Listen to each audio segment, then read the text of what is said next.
early 2000s or so, we only had humans or human beings being the ones that are actually able to connect to the internet and share information and interact.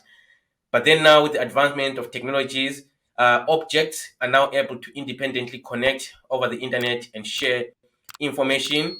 And that scenario has kind of like necessitated a lot of use cases with things such as home automation, things like industrial IoT, and all the stuff that you mostly hear about around wearables and all that kind of stuff. So it's two different sectors that are currently experiencing this explosion of IoT. So there's the commercial side of it, which is just like IoT, which is where things like home automation falls into. And then there's the industrial IoT, which is more in the manufacturing sector.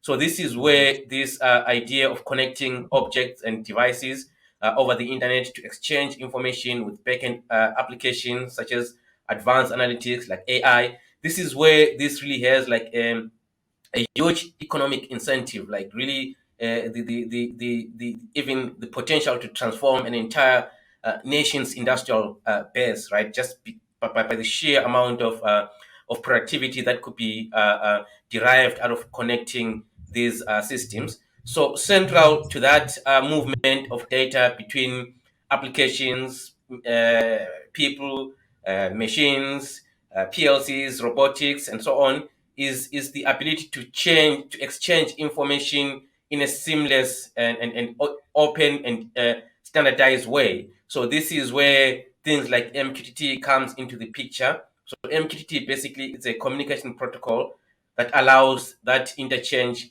of information between devices and systems to create what we call the Internet of Things. And to maybe paint a picture for some of you who might be familiar with legacy protocols like HTTP, which currently dominate even today's internet communication.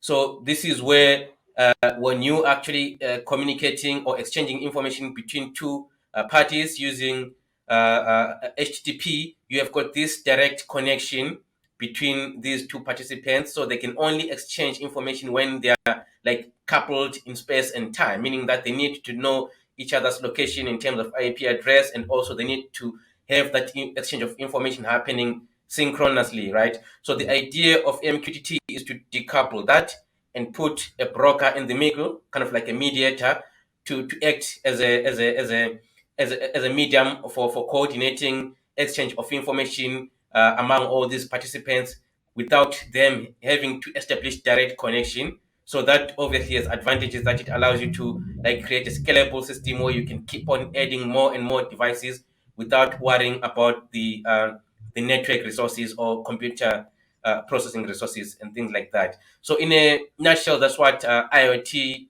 industrial IoT, and MQTT is all about. That's awesome.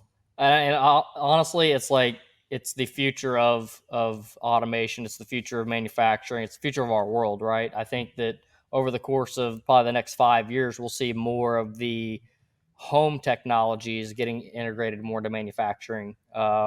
It's something that we're kind of interested in doing at some point in time, where we're taking some of the other smart products that may be used on a consumer basis, and how do we couple those with manufacturing, Internet of Things, and robotics, and things along those lines.